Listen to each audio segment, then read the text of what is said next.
All right, welcome to Krishna Talk. This is June 7th, 2018.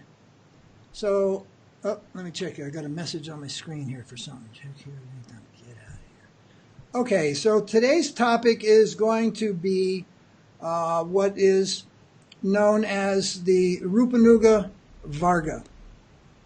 And by Rupanuga-varga, we mean the group, the following, the community, the parampara, which comes from Sri Rupa Goswami. And that's known as Rupanuga-varga. And those who are in the Rupanuga-varga, they're known as Rupanugas. Rupanuga, a Rupanuga and a Rupanugas means follower and or followers of Sri Rupa Goswami. So first, so that there's no misunderstanding that we, and by we, I refer to the followers of Bhaktivinoda Thakura, the followers of Srila Bhaktisiddhanta, the followers of our Guru Maharaj, A.C. Bhaktivedanta Swami Prabhupada, the followers of Srila Sridhara Maharaj, the followers of Srila Keshav Maharaj, and many other disciples of Bhaktisiddhanta, all of the above, and others that we did not mention, we are known as the Rupanugas. We're in the camp, we're in the community, and we are the followers of Sri Rupa Goswami. So, Giri, I think you have a couple of quotes there from Srila Prabhupada. Yes. Where he introduces us, his disciples, in the early days, I believe from the 60s, isn't it? This letter quoting is from the 60s, so that's a year or two before I joined. I didn't join until 1970. Actually, it's 72. No, he mentions Rupanuga in 1972. Not before that? No. In some of the books he does, in Madhya Lila, Chaitanya Charitamrita, and preface of Nectar Devotion, but in his lectures, he mentions it once in 1972. Well, that didn't come till much later. I think there may be an earlier reference to the letters. We'll have to look into that. But anyway, we have a reference where Srila Prabhupada is introducing us to the to our lineage, not just in the general sense of the parampara that begins with Brahma and comes through Narada and Vyas and Madhvacharya, etc., and Chaitanya Mahaprabhu, but a very specific identity within the parampara. So anyway, go ahead and read those quotes to us. Okay, so in 1972 in Vrindavan, Srila Prabhupada says, Evam parampara praptam. So therefore, Rupa Goswami has mentioned in his Bhakti Rasamrita Sindhu, Ado Guru Parashraya. You have to find out, you have to take shelter, not find out. You have to take shelter of a bona fide spiritual master. That is the beginning. Then you'll have to inquire. That is Saddharma. You learn something about devotional service, but the devotional service should be executed by following Mahajan. Mahajan yena gata sapanta. Therefore, we are Rupanugas. We follow the footsteps of Sri Rupa Goswami, Sanatana Goswami. Then in Chaitanya Charitamrita, Madhya 8.246, he says, Rupa Goswami and Sanatana Goswami are the most exalted servitors of Srimati Radharani and Lord Sri Chaitanya Mahaprabhu. Those who adhere to their service are known as Rupanuga devotees. And then in the preface of Nectar Devotion, he says, the present Krishna consciousness movement is also based on the authority of Srila Rupa Goswami Prabhupada. We are therefore generally known as Rupanugas, or followers in the footsteps of Srila Rupa Goswami Prabhupada. All right. So that seems pretty clear. Srila Prabhupada has made that quite distinctly clear. What is our line, followers in the footsteps? Now, we might discuss that in a few minutes, what that means. But before we do, I asked you also to look up some quotes and see how far back we could find reference to previous acharyas, Bhaktivinoda, and possibly before the time of Bhaktivinoda, using this term Rupanuga. So were you able to find anything?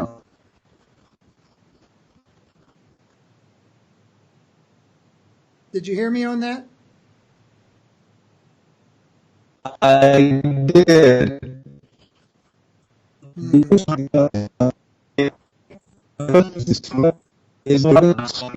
Manashiksha. All right, you don't have to repeat that. We just encountered a major glitch there. Your picture froze. Your picture's half out of the picture anyway there. Move back to where I told you a few minutes ago. More.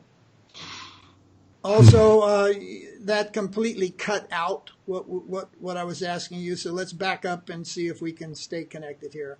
I said, do we have any references to the use of the term Rupanuga before the time of Bhaktivinoda or starting at Bhaktivinoda? What are the earliest references to this term Rupanuga?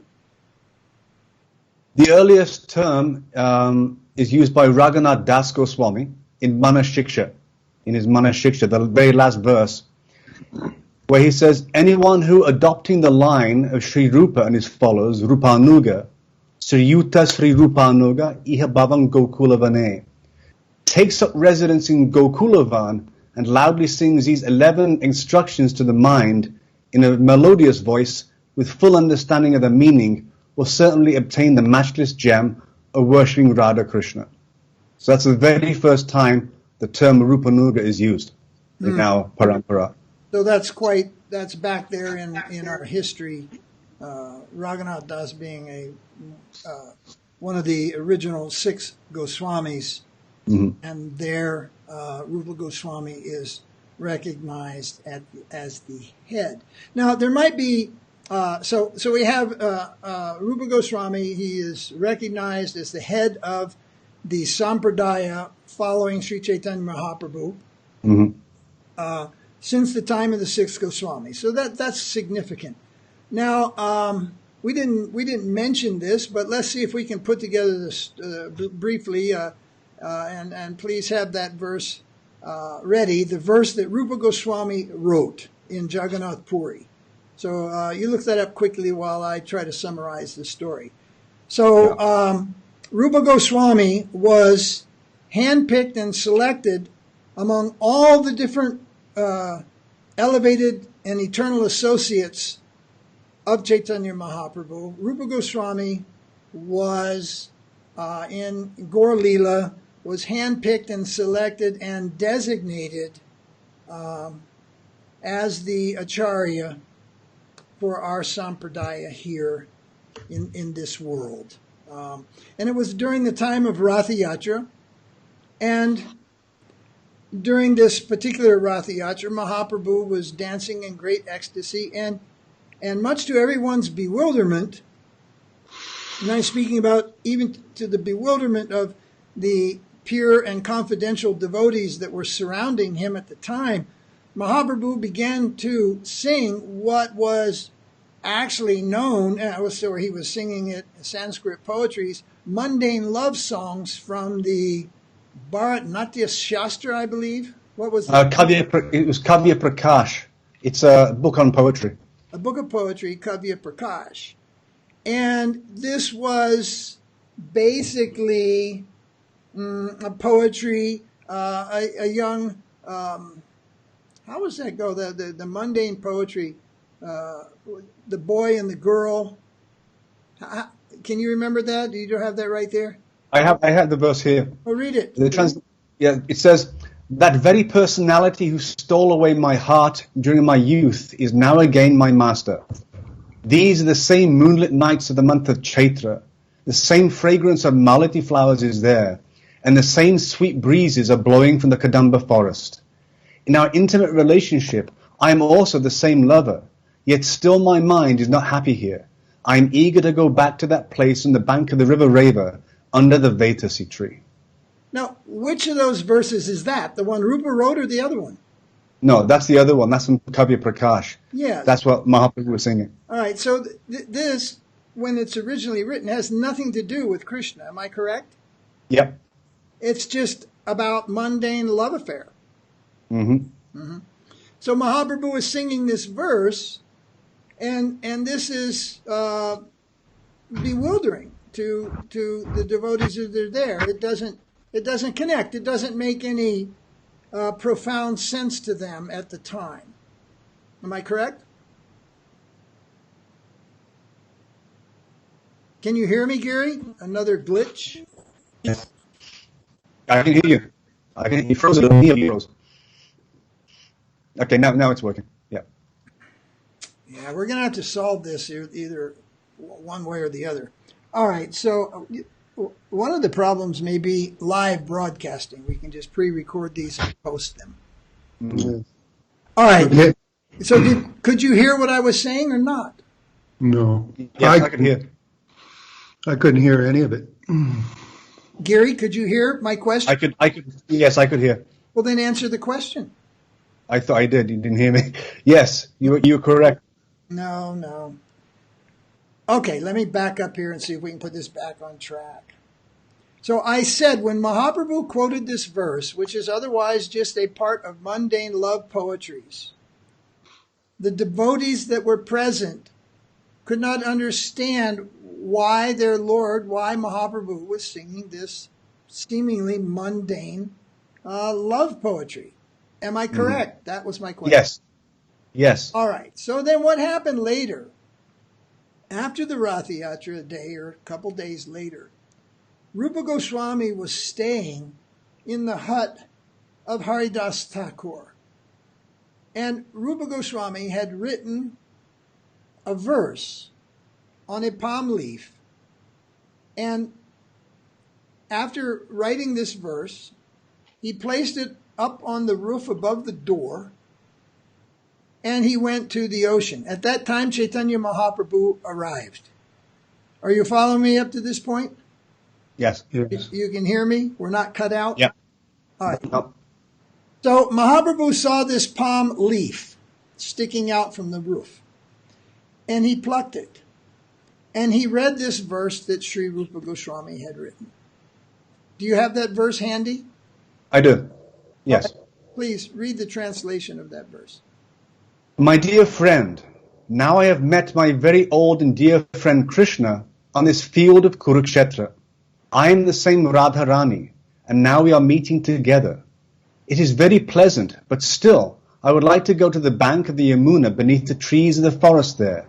I wish to hear the vibration of his sweet flute playing the fifth note within the forest of Vrindavan. So when Mahaprabhu read this verse, he was very pleased. But externally, he showed anger. And when Rupa Goswami came back from the beach, from the ocean bath, the sea bath, Mahaprabhu slapped his face. He gave him a slap. I don't think he didn't like knock him to the ground, but he gave him a gentleman's slap across the face.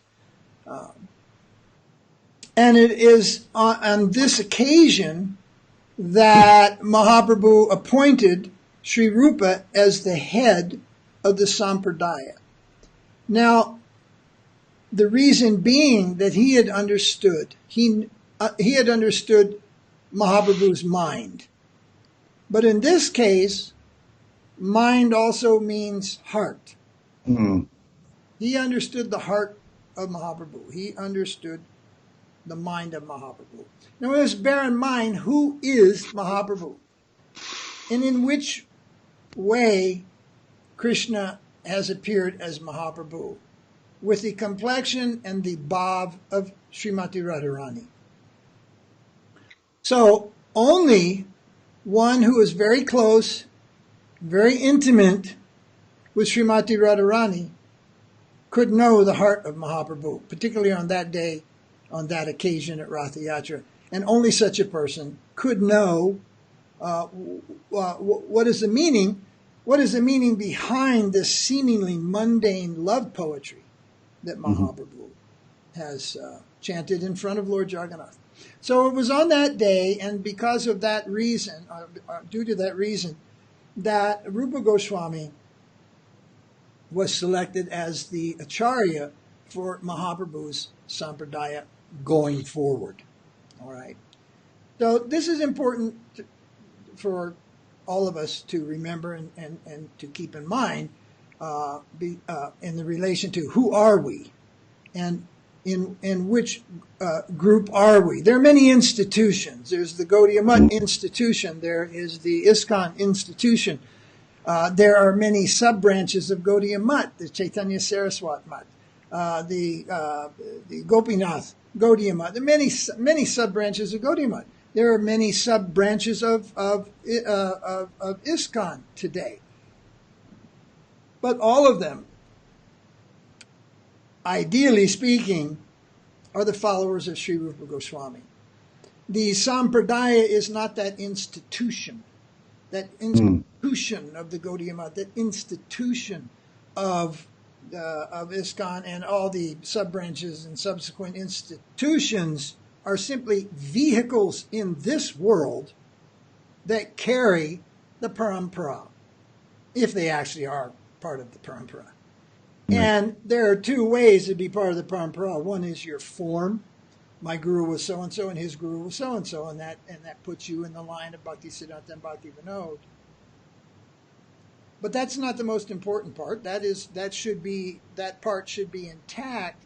The most important part is, what is the Guru Varga of Sri Rupa, and what are those footsteps that we follow in? What does it mean substantially to be a follower of Sri Rupa Goswami? And indeed, that takes us much deeper and much beyond I'm not this body and Krishna is the Supreme Personality of Godhead. These two things, which seems to be very prominent, particularly in the Western world, as being the crux, nutshell, and the whole basket of Krishna consciousness, is you're not the body and Krishna is the Supreme Personality of Godhead. Well, being a Rupanuga means to go way, way, way, way beyond those two truths. Those are very, very fundamental. Four regular principles also. Four regular principles. The Mayavadis follow four regular principles. Even some Buddhists follow the four regular principles. Or even some Christians. Some Christian monks follow four regular principles. So simply four regular principles, I'm not this body and Krishna is the Supreme Personality of Godhead. No, that's everywhere. That's all over the place. That's not what it means to be a Rupanuga. All right, so was there any reference from Bhaktivinoda using this? Yes. He mentions the word Rupanuga extensively in a lot of his works. In particular, at the end of Jaiva Dharma, he says, reading Jaiva Dharma surely increases one's commitment to Rupanuga Bhakti, he says. And if one refuses to read this book, he is indeed faithless and devoid of Dharma. Wow. Yeah. But he uses this word Rupanuga a lot in his works. In Manashiksha, at the end of Manashiksha, he explains the word Rupanuga. Navadi Bhava Taranga, his very last work, Swaniyama Dwadashakam, Kalyan Kalpaturu, and Gita Mala, he wrote a song called Rupanuga Bhajan Darpana. So he uses this extensively. But we don't find any other acharyas, to my knowledge so far, between Raghunath Das Goswami and Bhaktivinoda using this very much at all. So it seems like Raghunath Das and Bhaktivinoda are the two acharyas in our line that really push this term Rupanuga. And afterwards, it of course is picked up on significantly by Bhaktisiddhanta and by Srila, by our Guru Maharaj, Srila Prabhupada, Srila Sridhara Maharaj, and all others. So it's an important thing to be familiar with. I'm going to get this out of the way before we go much further, and that is devotees around the world and anybody watching this will recognize this picture, which has appeared in numerous publications and magazines. And this picture, of course, being the picture of Rupa Goswami. Well, as it turns out, that's not Rupa Goswami. As it turns out, that is a devotee whose name was Rupa-Kaviraj. And, of course, this picture has appeared in many Vaishnava journals and online sites, articles and things dealing with Rupa Goswami. And this picture then appears in those articles and whatnot, books and whatnot, as being Rupa Goswami. But in fact, it's not Rupa Goswami. But what makes it even worse is it's a gentleman called Rupa-Kaviraj, who was one of the first Vaishnava aparatis in the Gaudiya line. Now, if anyone looks close at that, you'll see that the tilak is not anything close to even standard Gaudiya tilak. It looks like it may come from Radhakund or something. If you look close, you'll see that he's wearing a chain, a metal chain, probably a brass chain around his waist for tying his kopin. And it's hard to distinguish about the neck beads in this picture, but he has a single strand of neck beads. And you can see he has pierced ears, although he's not wearing any kind of earring. And when I first saw this picture many, many years ago, and it was presented as being Rupa Goswami, because on the leg, this picture is part of a greater picture which was painted and sketched in Akbar's court. And there was the legend story, I don't know how verifiable it is, that Rupa Goswami did go to Akbar's court to discuss the position of the Jamuna in relation to the position of the Ganges, which was held as superior position. And devotees, everyone just assumed that this character in the painting was Rupa Goswami, because in Urdu on the leg it is written Rupa. But as it turns out, and we found this out through the archives in the Vrindavan Research Institute years later, this is actually Rupa-Kaviraj. Now, Rupa-Kaviraj, I mean, it just seems so odd. I don't know what the proper word is. What a misfit. This Rupa-Kaviraj started an upper sampradaya. He was one of the first Vaishnava aparatis in our sampradaya. Some say he was the first Ritvik in the sampradaya because he wanted to jump over his guru and claimed to be the disciple of his guru's guru. And he was ousted out of the sampradaya. And yet this picture then comes to represent Rupa Goswami.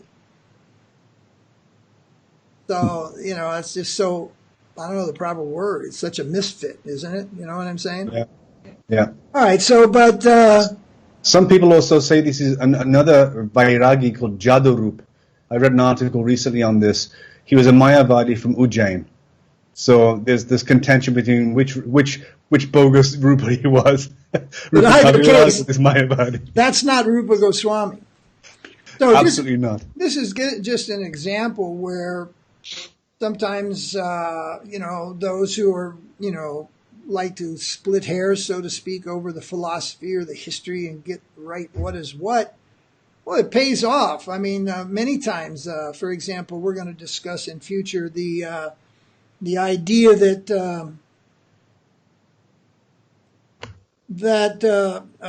Sukadeva Goswami appeared to speak the Bhagavatam, but in his previous life he was the pet parrot of Srimati Radharani. And there is a very long and a very beautiful story wherein this particular aspect of his identity emerges in the story. But after extensive research, we found out that that is not the Gaudiya version of the story.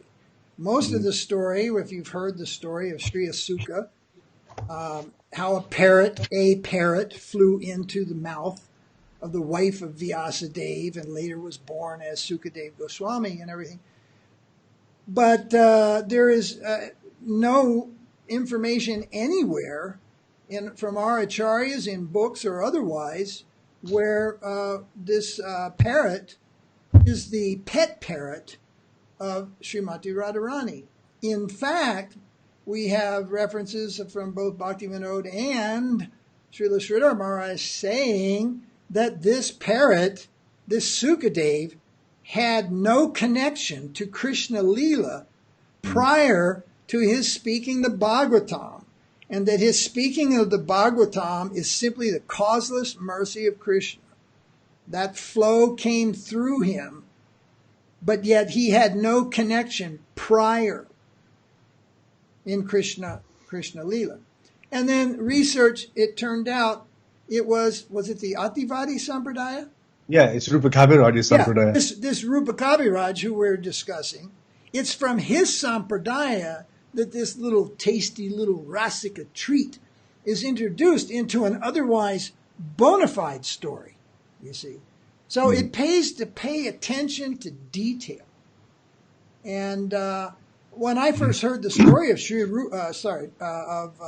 when I first saw this picture back in the 70s of Rupa Goswami, I thought, wow, this is really great, a picture of Rupa Goswami.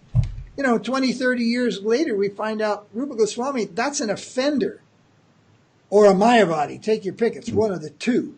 It's either this Mayavadi or it's this offender. And it's made it into bona fide books as the picture. So pictures on bona fide pictures have made it into otherwise bona fide books. And unbona fide aspects of different leelas and pastimes, which are frequently narrated by devotees, have also made it into bona fide pastimes, bona fide stories, bona fide narrations. Yet some contamination has entered in. And this is where, come up to the modern times, and Srila Prabhupada was so adamant. Don't change anything. Don't change anything, because this change is a great enemy. So I'm going to interrupt here this particular point, and I've been waiting, and we've all been waiting for someone to notice. Why do you guys have beards anyway? And it's taken a long time. You're looking at a year and 2 months growth here. I thought it was a Kadashi. No, Ross, I lost my razor blade is what it is. No, but we've been waiting for someone to ask, why do you guys have beards? Well, the summary is this. Yes, we have changed our look, and it is a protest. Just like in a similar way, Chanakya Pandit, he came into conflict with the emperor, the Maurya, the head of the Maurya dynasty. Maurya, I believe that's the Maurya, yeah. Maurya. And amongst other things that he did, he also refused to tie his Sika until he had defeated the dynasty and the dynasty had fallen. Is that correct, Gary? Yes, that's correct. All right, so we're not Chanakya Pandit, but in a similar way, these beards are a protest to the changing of Srila Prabhupada's books, which is the last vestige of the legitimate legacy of his divine grace, his books. His books created 5,000 disciples and thousands of more followers and temples around the world. His books and his activities made it into the Encyclopedia Britannica practically in his living time. He made Krishna, the name Krishna, a household word, and the dearest thing to him, dearest of the dearest, were his books. And those books have been changed. So yes, we have changed our look in protest. We changed our looks, they changed the books. Little poetry there. We changed our looks, they changed the books. So, when the BBT, GBC, or whoever is in charge of this mess resolves to go back to the original books, well, these three Swamis will happily go back to the original looks. You got it? And if you don't change the books, don't expect me to be shaving anytime soon. And the second point is, we don't want to be identified with people who would drive a spike into the heart of the legacy of Srila Prabhupada, and that is his books. More than anything else, it is his books. His disciples are there, they are part of the legacy. But if those disciples are destroying the greater legacy that will live beyond them, we will all die soon. Some of us are already gone. So then there will be no legacy of the disciple. They will be gone. And they will have passed on to their disciples the books that have been changed. And you think that that legacy is going to pass the test of time? You look at the Ramanujas, they're 1,000, they're over 1,000, they're pushing 2,000 years old. Madhva's, 700, 800 years old? The Hare Krishna movement in the West is barely 50 years old. It's a little past 50 years old. And you've changed the books, the heart of the legacy. What do these people think about? Anything past this next Sunday feast? So, for anybody who's wondering why these Swamis have got their beards, these are protest beards. We changed the looks because they changed the books. And when they go back to the original books, we go back to the original looks. No problem. Haribol. Haribol. All right, so back to today's topic. All right, so I think we had something else there to read, which is very important here. We're not presenting this in all thought out manner like you would present in an article, one thought logically leading to the other. These are spontaneous talks. We just have the idea of what we want to talk about, look up a few things, and put it out there for you. So, Goswami, I think we wanted to request you to read from Sri Guru and His Grace the chapter, a portion of the chapter called the line of Sri Rupa. That means the Rupanuga-varga, in which Srila Sridhara Maharaj very elegantly summarizes and tells us who is Rupa. But before you read that, I want to make this point. That the parampara of Mahaprabhu, it is not just, for example, the parampara, say, from Brahma. Not to minimize that in any way, that is our parampara. But within that parampara, it enters into another plane of intimacy. And Rupa Goswami is not selected simply because he knows something of the heart of Mahaprabhu. That is there. That is there. And he is called Prabhupada because of this. And devotees will often say he's the first Prabhupada, but actually he's not the first Prabhupada. The first Prabhupada is Chaitanya Mahaprabhu himself. You'll find this, I didn't look up the verse, but you'll find this in Chaitanya Charitamrita. Mahaprabhu's referred to as Prabhupada. So when he's in the house of Tapa Mishra. Yes. Yeah. Yes. But I didn't have time to look up that verse to be able to read that. But you'll find in Chaitanya Charitamrita that Mahaprabhu is referred to as Prabhupada. So Rupa Goswami is called Prabhupada because he understands the heart of Mahaprabhu. So he is both appointed as the Acharya, and he is given the title or honored with the title Prabhupada. So only one who understands the heart of Mahaprabhu, technically, we would say then, will carry this title of Prabhupada. It does not simply mean master of many masters. That is within that, you see. But its highest meaning is one who understands the heart of Mahaprabhu. So, now, that parampara of Rupa Goswami has its position in the spiritual world.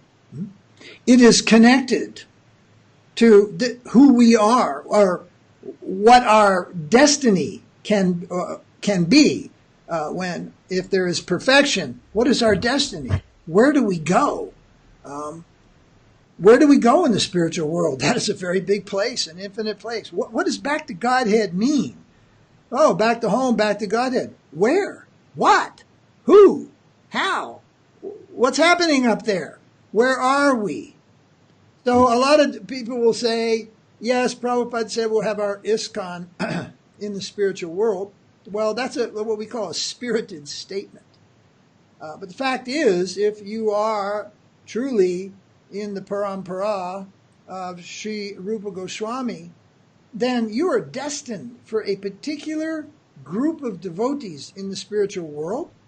You're destined to a particular location, a particular village. There are many villages in the spiritual world, not just Vrindavan. There are many villages in the spiritual world surrounding Vrindavan.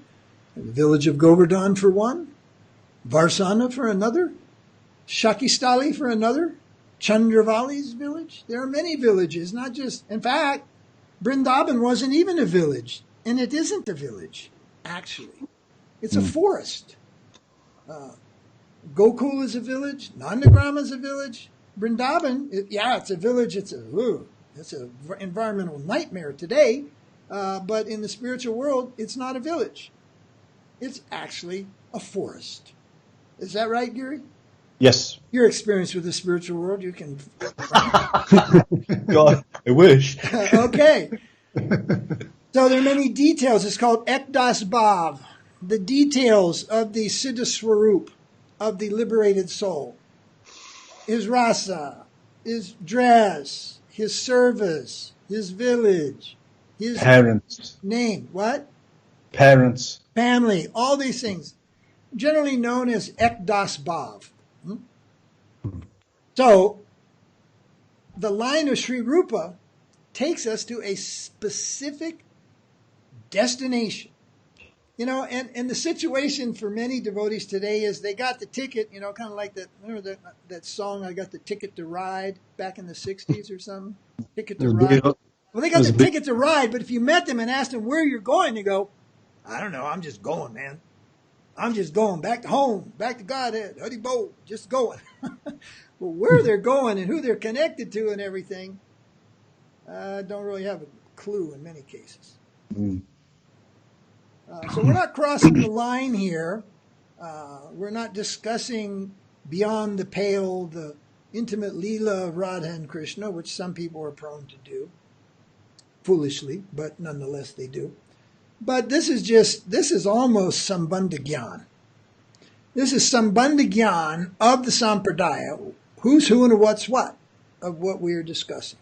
So, the Sampradaya Sri Rupa. So go ahead, Goswami, if you will, please, and just read from Srila Sridhar Maharaj's words where he describes who is Sri Rupa Goswami. Yes. This is from the last chapter in Sri Guru in His Grace. Srila Rupa Goswami, Sri Rupa Manjari. Who is Rupa? Rupa Manjari. Generally, the hierarchy in the spiritual world is eternal.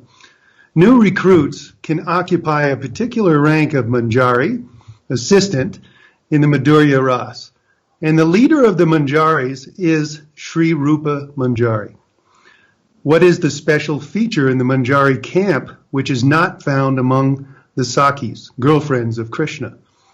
First, there is Radharani. Then the camp of her right-hand personal attendant, Lalita. Then under Lalita, there is Sri Rupa Manjari. What is the unique position of the followers of Sri Rupa? The new recruits can attain to that status. Now, the privilege of this Manjari class we are to conceive most respectfully and attentively. Okay, let me mention something here. Lalita has been mentioned. So, not mentioned here, but along with Lalita, another very, very confident, kind of a left-hand personal attendant is Vishaka. They have two very distinctly different moods, Lalita and Vishaka, and they're both right and left-hand attendants to Srimati Radharani. Now, you would think that this position is certainly noteworthy of becoming appointed as the head of our Sampradaya, since Ramananda Roy is, Giri, help me out here. Vishaka. Vishaka, right, Vishaka. And Swarup Damodar is Lalita. Correct. Mm-hmm. Yep. All right. So Both of these personalities, Vishak and Lalita, are present as Ramananda Roy and Swarup Damodar, personal, also right and left hand attendants of Mahaprabhu. But Mahaprabhu has chosen Sri Rupa, who in eternal Leela is Rupa Manjari. And not just a Manjari, but a head of a group of Manjaris under Lalita. So under Lalita, right-hand Gopi, right-hand attendant of Srimati Radharani, Sri Rupa Manjari. And Rupa Goswami is selected. So you have two things running in parallel. Well, how does he know the heart of Mahaprabhu? See how intimately connected he is to Srimati Radharani. And what will be described here is, it's already been mentioned, that new recruits don't be, and we don't have any reference in our sampradaya, the new recruits become a Shaki. Now, I have seen my godbrothers over the years in Vrindavan, particularly in Vrindavan. In the West, there's some talking interest, but just life in the West doesn't allow one to do bhajan all day long, kirtan all day long, roll around in the dust of Govardhan. But for devotees who live in Vrindavan, they can do bhajan all day long, 24-hour kirtan, all these things. And I've seen over the years a number of devotees, some of them Prabhupada's disciples and others just from, I don't know where they came from, but they would, take up this kind of intense bhajan life. And in a number of cases, they began to conceive of themselves as Shakis, all kinds of strange things. Some of them conceiving of themselves as Manjaris. But what was most prominent, kind of like defect, is that they didn't have any of the prerequisite qualifications for making such claims. You see, and the least thing I'm talking about is how early they got up in the morning and how many rounds they chanted and all this. This is always a big dupe. Like right now in Vrindavan, there's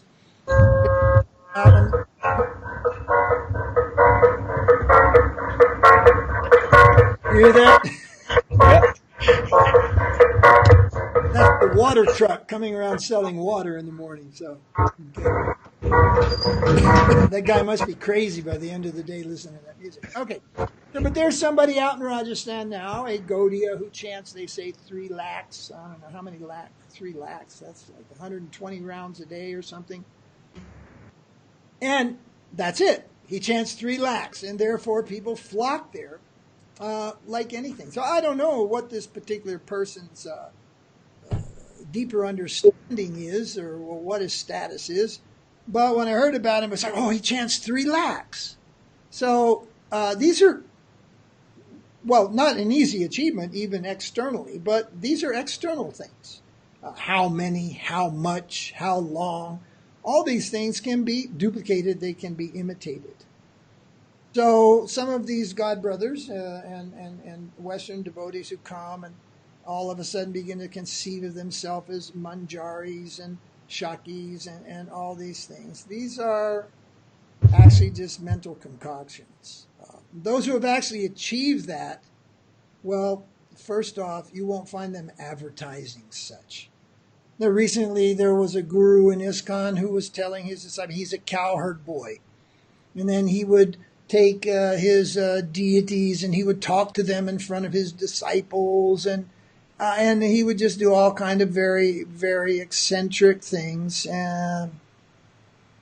But he had none of the other qualifications, for being at that stage. Yes, people like Bamsidas Babaji used to talk to their devotees, their deities, grab them and jump in the Jamuna with them and chastise them. They weren't taking their meals and all these things. But to imitate these things is a great folly. It's a great folly. So there's a warning: don't reveal your bhajan. And so certainly when we find people boasting about their status, I am a rasik. stuff like that. That's the first signal that, yeah, you just keep moving, keep looking, because that's not really what you want. So I remember once I was talking with some devotee, and he was telling me his encounters with some guru in Vrindavan, and he said, we asked Guru Dev when he began chanting purely, and he told us he's always chanted purely, and I was, okay, that's cool, And about 3 days later, I was in a darshan with Srila Bhakti Pramod Puri Maharaj in Mayapur. I don't know, 3 days later, a week later, something like that. And someone asked, one of the new devotees in the room asked Srila Puri Maharaj, when did you begin to chant purely? So at that moment, Srila Puri Maharaj looked down to his bead bag, and he pulled up his beads, and he held them in his hand, and he touched them to his head, and he put his hand back in his bead bag, and he said, very solemnly, very gravely, he said, Bubba, I forget the number of years, he said something like, I've been chanting for 76 years, but I cannot chant purely. And I thought, that's what I want. This is the mark of someone who's chanting the holy name purely. Not the boaster. Oh, I've been chanting since the beginning. I'm pure from the beginning. This is all nonsense. But it's amazing how many people will fall into accepting this type of, oh, he chants 3 lakhs. Oh, he's always chanted purely. By who say so? Oh, his own. Oh, that does it, It's just amazing. And I think one of the reasons is people don't understand enough about their background, their history, who they are, and what previous acharyas were like, and how did they answer similar questions. Very important. Or sometime an acharya may assert abhiman, but it's not really about himself. It's when, like for example, Guru Abhiman. I'll give you an example. Prabhupada said, you say God is dead. I saw him this morning. That's Guru Abhiman. It's not glorifying himself. He's salvaging. He's defending. You say God is dead. I saw him this morning. But when that same question was asked to Srila Sridhara Maharaj, right, they were trying to invoke the same kind of answer. They said, oh, Guru Maharaj, Sridhara Maharaj, have you seen Krishna? And he said, no. And then they said, well, there's only a few devotees here, you can tell us, have you seen Krishna? They were fishing. They wanted the same kind of the answer. And he said, no, I have not seen Krishna, but I think I'm on the right path. So most of the time, Prabhupada was the exception. He would come out with statements like that. Yes, I have seen Krishna. He's telling me how to run this movement. Things like that. Very, very bold, very profound. We don't doubt it. But the 99.999% of the rest of the devotees, pure devotees of the Lord, that have existed in the past, that exist possibly at present, if you ask them, have you seen Krishna? They will say no. If you ask them, are you a Rasik? They will say no. And they will present themselves always as the humble servant of their spiritual master, and nothing more. On the rarest occasion, that type of what's called Guru Abhiman, with that assertive power stepping forward, rarely that will be there. That is a rare thing, not a daily thing. Okay, now I think you have a nice quote there where Srila Prabhupada is showing the real mentality of the representative of the Guru, where he's referring to this movement. Giri, do you have that? Well, actually, I mean the one to Bali Mardan, that one? Yeah, about whose movement this is, and why he is successful, why Prabhupada is successful, what he's trying to do. Actually, I got quite a few. I'm trying to find that one in particular. Well, one place here, Srila Prabhupada says, he said to Bali Mardan, letter, 22nd of February 1970, you are doing so much for fulfilling the desire of my spiritual master, so you are indirectly the representative of my Guru Maharaj. He has been helping me in this matter by sending so many young boys and girls. Otherwise, Who would help me in this mission while I came here empty-handed and without any friend? I can only pray to Krishna to take care of you. Otherwise, I cannot repay your sincere service in my mission. Beautiful. So there are numerous quotes by His Divine Grace where, in summary, if you look at all those quotes, he's offering the success, not in the sense of, oh, I've opened this temple, I offer it to you. That's a very different thing. Not something like that. He's offering the very fact that he's been able to open this temple or to print this book or to make any disciples or to have any impact in spreading the holy name of Krishna at all. He's offering that. This is only possible by your grace. This is only possible by your instruction, by your blessing. There's another letter here to Mukunda, which is excellent, super excellent, all super excellent. But this one, Prabhupada's talking to Mukunda in a letter. He says, I have recently received news from New York that their last week's Sankirtan collection was $1,000. They've already sold out 3,000 copies of Back to Godhead in the past few weeks. So that now they are ordering more copies from the West Coast. This is very, very encouraging. And I have asked my Guru Maharaj to just see how nicely these nice boys and girls are taking to his divine mission. Yes, and I might just put in here just something to perk some interest here. This is real Ritvik. The word Ritvik means representative. So by the modern Ritvik conception, Prabhupada is the guru, and,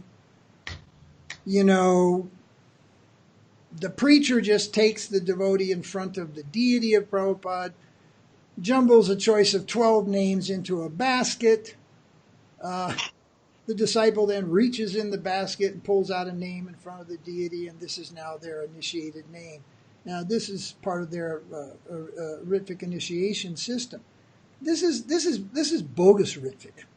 Real Ritvik is what you just heard Prabhupada speak. This is real Ritvik mentality, you see. He is taking the position, he is performing the duty of guru, of devotee and guru tattva. And he is acknowledging all credit for that, all success in that. Every aspect of that, even the sending of the disciples to him, that is all the doing of his guru. That is a real Ritvik. In this Ritvik that goes on today, this is bogus. This is bogus Ritvik. Prabhupada is a real Ritvik. And Bhaktisiddhanta was a real Ritvik. And Bhaktivinoda, these are real Ritviks. They give their success, they offer the very ability that they have for success. That is coming from their guru. That is real Ritvik, not this Ritvik of today. This is just another Upasampradaya. This is another cheating business. Another disgustingly cheating business. And of course that new people have fallen upon this. Well, that fault is not theirs. Their fault is not theirs. But the Prabhupada disciples who propagate this modern concept of Ritvik, they are deceivers. And this is just a great thing to do when they themselves are, I guess, failures or don't have the faith in Srila Prabhupada to really carry forward. Certainly many of them don't. They give up sannyas. They give up their mantras. They adopt this. We're going to have some separate talks just on this Ritvik issue, I'm sure, going forward. But anyway, yes, very, you can see the spirit of, once I quoted this, I paraphrase, but I quoted this to a godbrother, how the guru sees that his disciples are indirectly coming to him as representatives of Srila Bhaktisiddhanta for him to train in Krishna consciousness. And this ISKCON guru, who is a sannyasi and a godbrother, he said, oh, that's a unique vision. And I said, that's not a unique vision, that is the vision. If you are a guru and you don't see with those, if that's not your vision, then you're not in the Guru Tattva. And the fact is that the majority, if not all these institutional gurus, they're not in the Guru Tattva. They're institutional gurus. They are governed by a governing body commission, which is their highest absolute authority. The only authority above guru is the Param Guru. And this all the way goes back to Krishna. There is no voting committee. There is no any such thing that has a dominance in a position superior to the guru. Of course, if you talk about Srila Prabhupada, they'll say, yes, Prabhupada, right? But then when it comes to today, no. The GBC or some other similar institutional body, they're the ones, they reprimand the guru, they do this, they say what the guru can preach, what he can't preach. And that if you're a guru out there and you happen to be listening to this, and at the same time you happen to be letting an institutional body rule over you, then you're not in the Guru Tattva. Sorry. That's just the way it is. Yes, you're an institutional guru. But what does it mean, institutional guru? And what does it mean, Guru Tattva? Well, one is giving shelter of an institution, and the other is giving what's called ashraya. Mm-hmm. You should look that up. Ashraya. What is ashraya? Where does that ashraya come from? And what is the importance of that ashraya in going back to home, back to Godhead?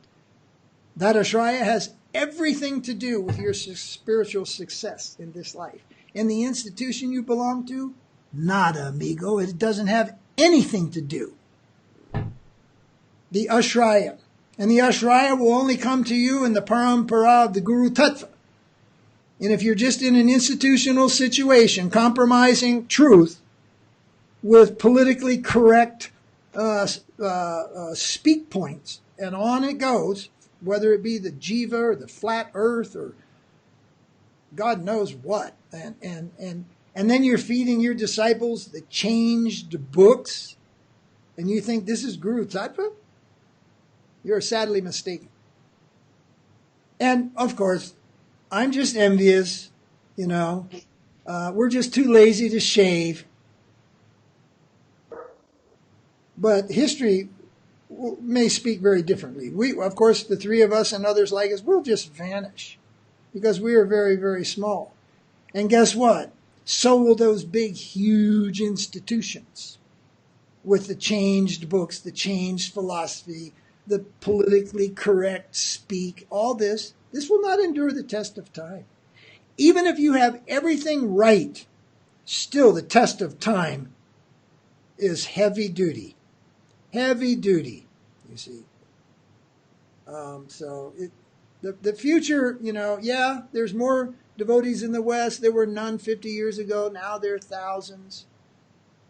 But we've already seen so many swayed by different Upasiddhanta. They come into Gaudiya Vaishnavism in the line of Bhakti Siddhanta and end up with some Radhakund Babbas or some Govardhan Babbas or just some Bubba Babbas and just all kinds of misconceptions and twisted ideas, everything from false pictures of Rupa Goswami to Upasiddhanta, Siddhanta and so forth. So to hold the line, you have to know what is the line. You were mentioning before about Rupanuga, but there's this new phrase now, Prabhupada-nuga. That's coming to vogue. Right. Well, that's nice, Prabhupada-nuga, follower of Prabhupada. But if you don't understand Rupanuga, then you can't be a Prabhupada-nuga. You can't be a Prabhupada-nuga because Prabhupada is a Rupanuga. Okay? So if you're like, you don't care, everything Prabhupada, you're one of those crack jobs, then there's no meaning to your Prabhupada-nuga because he's a Rupanuga. So you have to understand what is Rupanuga. And then, if you want to say you're a Prabhupada-nuga, that's all fine. But this is also not like given to us by any previous acharya, is it? Prabhupada didn't say, I'm a Prabhupada-nuga, He did say, I have my Prabhupada. But he didn't say he's a Prabhupada-nuga, right? So who invented this word? Who's coming out with this new, like, yeah, the motto, the rebel call, we're Prabhupada-nugas? Well, my bet is the people that are doing that, they couldn't explain to you this line of Sri Rupa any more than I can tell you what the backside of the moon looks like. So really, it's as Srila Sridhar Maharaj said, it's lip service. They give lip service to the name of Prabhupada, but they have no idea of the substance behind. Yeah, so Goswami, please continue to read. Who is Sri Rupa? We got cut out there again? No? When Radha and Govinda are in secrecy, in a private place, the Sakis, who are well versed in the art of that kind of play because they are a little grown up, do not like to approach there to disturb their confidential mixing. If the more grown-up Sakis enter there, both Radha and Govinda will feel shy. So their presence may create some disturbance. But the younger girls can enter there, and then Radha and Govinda have no hesitation in free mixing. So in that highest stage of the mixing of Radha Govinda, the free play of Radha Govinda, these manjaris, the younger girls, can have admission. But the grown-up Sakis cannot have admission there. Okay, I want to make this point. That years ago in Vrindavan, there was a group of devotees, and they were all claiming to follow a Rasika chariot. And they were doing paintings and even statues of gopis and shakis and manjaris. And it came out that in their conception, a manjari is like a 15 or 16-year-old girl. So, if there are any girls out there listening and watching, then you'll all be able to confirm that around 15 and 16, and oftentimes before that, even 14 and 13, girls reach maturity, puberty. And that is a fact, right? It's a fact of life. So, of course, we're talking about the spiritual world. But they're very developed in their body and so many things. So these devotees, they were conceptualizing manjaris at the age of 15 and 16. But Srila Sridhar Maharaj is saying here that a manjari is at a stage of basically absolute innocence. They have no idea of transcendental lovemaking, intimacy, intimate connection. When older gopis would enter to serve Radha and Krishna in their intimate hour, then this will cause, Sridhar Maharaj says, some feeling of hesitation or embarrassment because of the presence of the olders. And so this younger community, this younger group of servants, these things are unknown to them. They're and they can enter even in Radha and Krishna's most intimate moments, and it does not create a disturbance. So I was pointing this out. The yes, manjari status exists. Yes, Shaki is there. Yes, all these things are there. But who you will hear about these things from is paramount. And if you hear about them from a Rasik wannabe or some Sahajiya-ji or Baba-ji or whoever, but they don't actually have the qualification and they're kind of selling the wares to attract disciples, then you're actually at a great loss. So here there were all these devotees. They came from different places in the world, and they were even doing their manjari meditations and how they're manjaris and all these things. And they got the whole picture. Even if you wanted to do that, you got the whole picture wrong. And I saw some of their paintings, and I saw some statues that they made. And of course, one of those statues they were saying was their guru. And they were supposed to be manjaris, and they were fully developed. The statues were fully developed girls with breasts and, like Shakis, not manjaris at all. So whatever the age is of a Shaki, of a manjari, I would say it's probably significantly below, 16 years of age, where one is fully... It's between 11 and 13. 11 and 13. Yeah. So anyway, my point here is who you hear about these things from. Of course, someone will say, well, why are you discussing these things? And it says these things are printed in Sri Guru and His Grace, the book Sri Guru and His Grace. These are conversations about Sambandha. Nothing is being said here about the intimacy. It's simply saying that in the intimate relationship, nothing is said about it, that the manjaris are the class of servitors who can enter there without making any disturbance in the divine couple, whereas an older Shaki entering there will create some disturbance for the divine couple. Now, nothing is being said about what is the intimacy. So this is basically some Bandha Gyan of Raganuga Bhakti. And if you don't understand these things correctly, then you can just forget about anything else in Raganuga Bhakti, you see. But everybody wants to sing Gita Govinda. Oh man, they just want to sing the love songs of Radha and Krishna. But they haven't even given up the mundane love of this world. But yet they want to sing the love affairs, about the love affairs of Radha and Krishna. So this, I think, is what it fits snugly into the category of self-deceivers, what Srila Sridhar Maharaj says. So, of course, it's a free world. People can do what they want and everything like that. But those who claim to be in the line of Srila Prabhupada will not boldly step into these practices and these ideas. And I will say with confidence, even more so, someone who has listened attentively to the shiksha of Srila Sridhar Maharaj will never step into that world where Gita Govinda is the songbook for today's program and so forth. And they will not be discussing the details of the intimacy of Radha and Krishna's love dalliances. That is beyond the realm of which that we have been invited to. And it may be noted that Srila Bhaktisiddhanta, when he found out, on occasion sometimes it would happen that devotees would come to read these books or something like this, he would take it that they were creating a disturbance in the eternal Leela. In other words, their presence there was uninvited. They had no qualification to be there.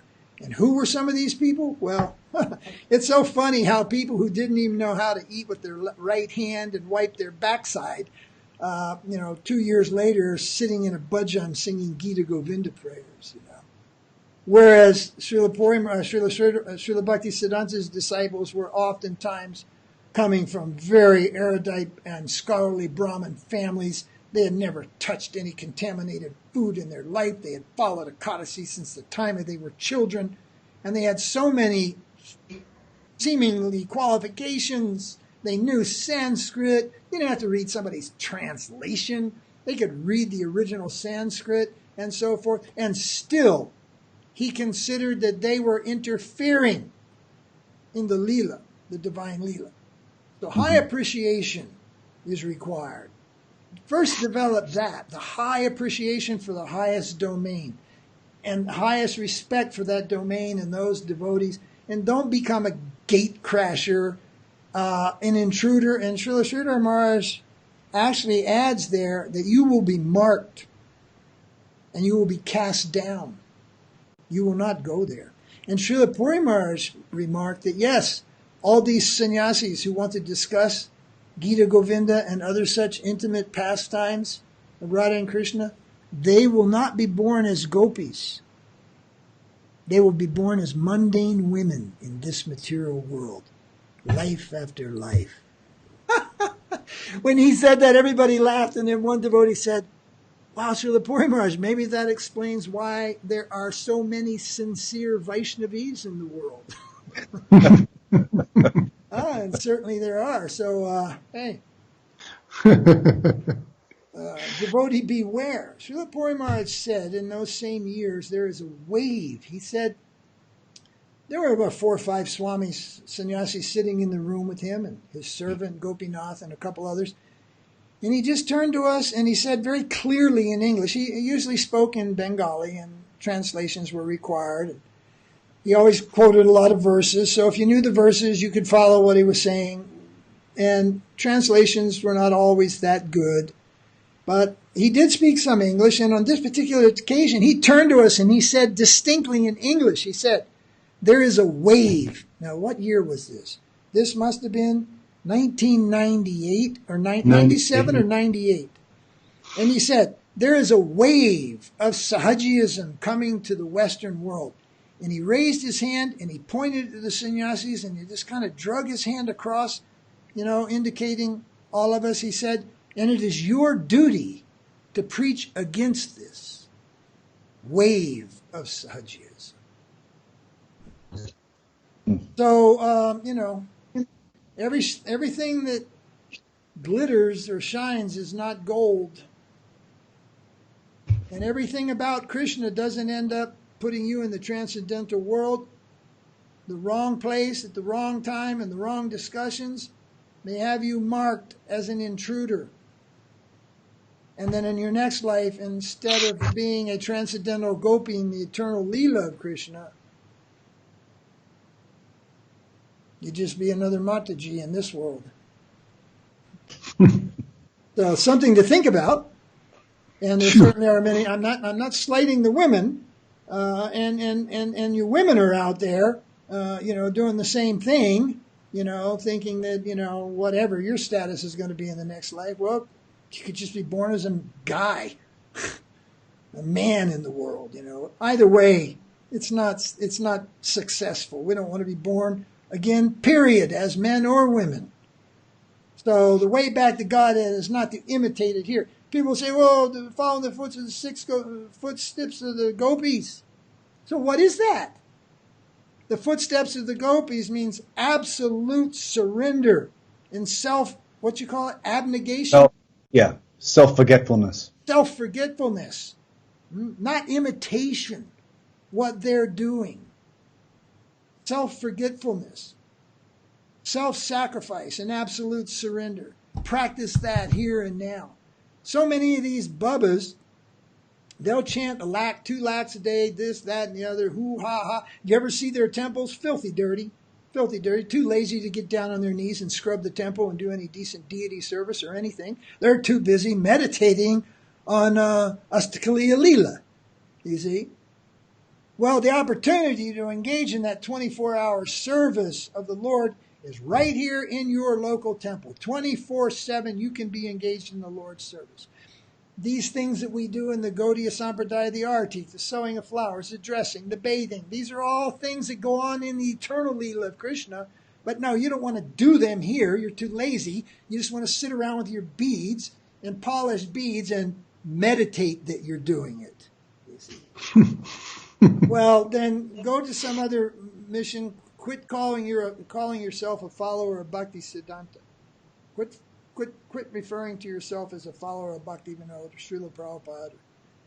I really don't know that any of Sridhar Maharaj's disciples have fallen into this pitfall. I know that there were a couple of people who were kind of what you might call mutt hanger-oners, like the kind of people that show up at the Sunday feast. There are a couple of people like that who are hanging around Sridhar Maharaj. Never really did any service, never really, well, they were there. And later on, they went on to these so-called Rasic gurus and everything. And then they would say, and he's, one of the great disciples of Sridhar Maharaj. And these people they were talking about, there was only like 2 or 3 of them. They were, I hate to say it, but they were basically nobody at the mutt. I don't know of any true blue disciple of Sridhar Maharaj, either Western or Indian, who has fallen in to these deviations. But Prabhupada disciples, oh my goodness. And second generation Prabhupada disciples, it's almost as if they have no discrimination whatsoever.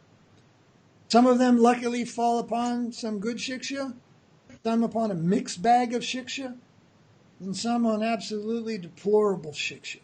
And whose fault is that? Prabhupada's immediate disciples. That's our fault. Because we don't want to speak the truth. Because we are so blasted determined to be society conscious. We have to protect the society. And we do that at the cost of the truth. And this, again, we're going to get to it, this book changing. This is, oh my God, this is the last vestige of the legacy. If anything can endure, it is Srila Prabhupada's books. Temples, for example, even the temple in Vrindavan, Krishna Balaram temple, the foundation of the temple was only meant to last 150 years. That's it. The quality of the cement, the sand, and the steel, it's only good for 150 years. It doesn't have a solid, 100-ton solid rock foundation like temples in South India that are 1,000 years old. It's only good for 150, 200 years. It's going to fall apart. The cement itself, it's going to crumble. You see. The books, of course, books have to be reprinted and everything like this, but they're the basis. They're the basis. In fact, there's that saying, books are the basis. Mm-hmm. Okay? That's another topic. Those four sayings, books are the basis, purity is the force, preaching is the essence, and utility is the means. Okay, we're going to discuss those another time, but books are the basis, and now they change the basis. And according to most of us, they've weakened the basis, not strengthened the basis. And they've opened the Pandora's box. 2 more generations might want to change it a little bit more. Have any of you ever done a research on the King James Bible to figure out where that piece of garbage came from? And how many changes it's been through since it was first printed as the Gutenberg Bible? And all the things. And there are over 2,000 different editions of the Bible. And every time they get weaker and more watered down and more pathetic. So we're gonna get to this. This is a big thing. Actually, it's bigger than the misunderstanding of the fall of the jiva. It's a bigger misunderstanding than the Ritvik idea of succession. This idea of changing Srila Prabhupada's books is the biggest deviation yet. So we got to get to that and spend some time on that. So, all right. So we wanted to say some things about the line of Sri Rupa. I mean, what we heard from Srila Sridhara Maharaj is very divine. So our parampara is not just something in this world that can be represented by some pictures, and then the pictures only go back to what? Jagannath Das Babaji, and then they kind of just disappear after that. Mm-hmm. And Rupa Goswami, so far back, there are no pictures of him, no real pictures of him. No real paintings or drawings or anything of him, you see. And one might ask, well, why is that? Why? I mean, can you imagine if God himself, officially appeared on the planet today? I mean, okay, the deities. Krishna himself and Archavigraha. You know how many pictures are of deities? I mean, our little mission sends out pictures every week of the deities. There's pictures all over the internet. So you can imagine if God himself came, man, the selfies with God. So they didn't have cameras in those days, right? They didn't have cameras. They had artists that were so good. They could paint anything exactly. They could draw anything exactly. And guess what? There are no drawings of Mahaprabhu. None. You would think, if that was today in our mentality, we'd get Jadharani or we'd get Pushkar, get the artist, or Dear Lalita, quick, draw Krishna, draw Mahaprabhu, draw him.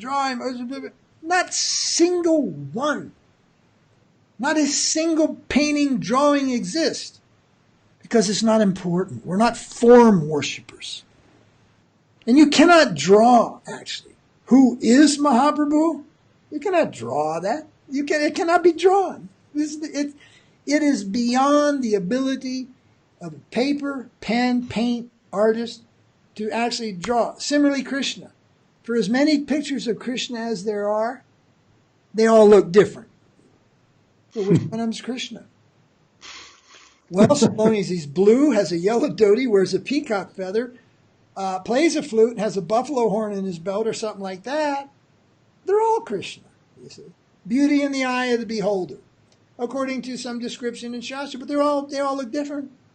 Completely different. Some look like Krishna in the Congress style. Some look like Krishna in the Peachwise style. Some look like Krishna in the Rembrandt style. Some look like Krishna in the Chinese style, Japanese style, in the haiku style, or whatever. They all look different, even within the style. So which one's Krishna? Well, it depends on who's looking at it. So, as Srila Sridhar Maharaj said, we are not a picture-looking religion. You see? But I recently mentioned to Gaudiya Maharaj, I wanted to have him on to speak about the importance of Bhakti Siddhanta in the worldwide Hare Krishna movement. And I kind of put this challenge. I said, for the worldwide Hare Krishna movement, Bhakti Siddhanta is a photo. That's it. Or, along with that, the few things that he said to Prabhupada. If you ever get money, print books and all, that's it. He has no more influence over the Hare Krishna movement than that. Absolutely nothing.